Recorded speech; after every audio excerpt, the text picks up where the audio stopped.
In this one, I want to go through how St. Nicholas turned into Santa Claus. Now, there's some holidays you cannot redeem, like Halloween. It's like pagan from the core. But this one, there's some really good stuff. So the church was born into a one-world anti-Christian government, the Roman Empire.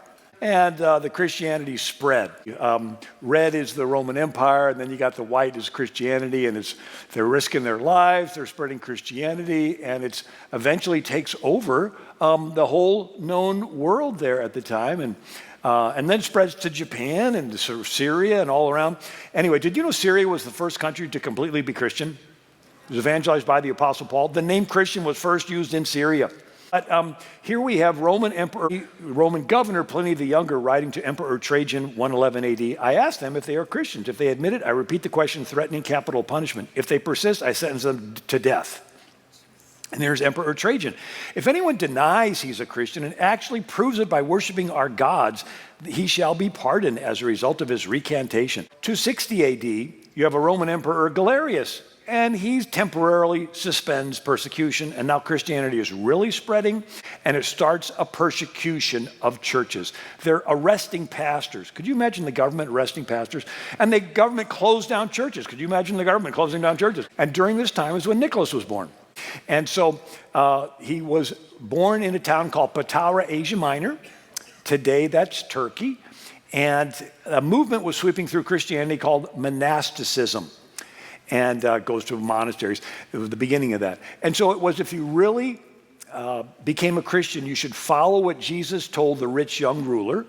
If thou would be perfect, go and sell all that thou hast, give to the poor, and thou shalt have treasure in heaven, come and follow me. So people would become Christian and they'd give away all their money. And so the story is that Nicholas decided to give away his money. But he didn't want to get the credit for it. And so he decided to give away the money at nighttime anonymously and throw it in the window of poor people. So one story was that a merchant in the town of Patara had gone bankrupt. Creditors were going to come and take not only his house, but his children. And the father knew that would be terrible. He had 3 daughters, so he had an idea.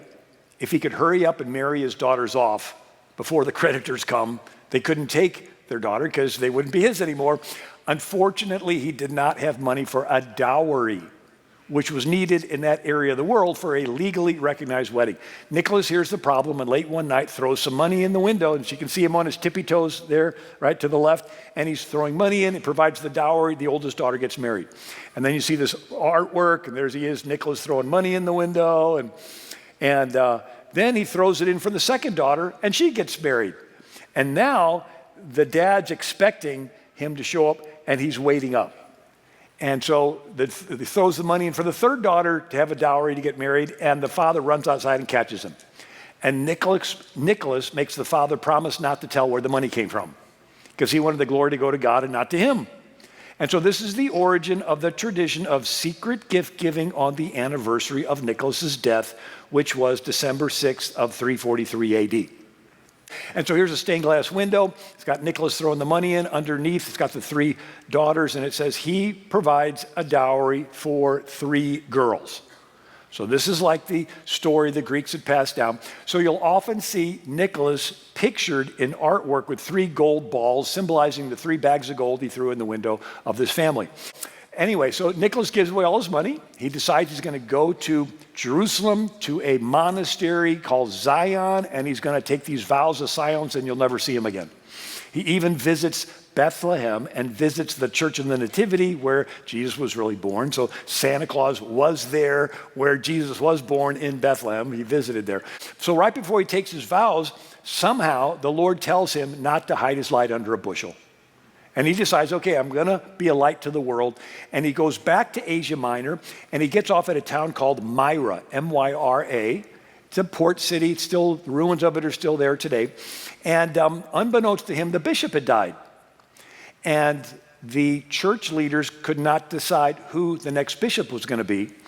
And so they're praying, and one old leader has a dream that the first person to church the next day would be named Nicholas, and he was to be their next pastor. So Nicholas is the first one to church, and they ask his name. When he says Nicholas, they say, follow us. They go in the back room, and they said, you're supposed to be the bishop. He was not too thrilled, because the Roman Emperor Diocletian was arresting bishops and killing them.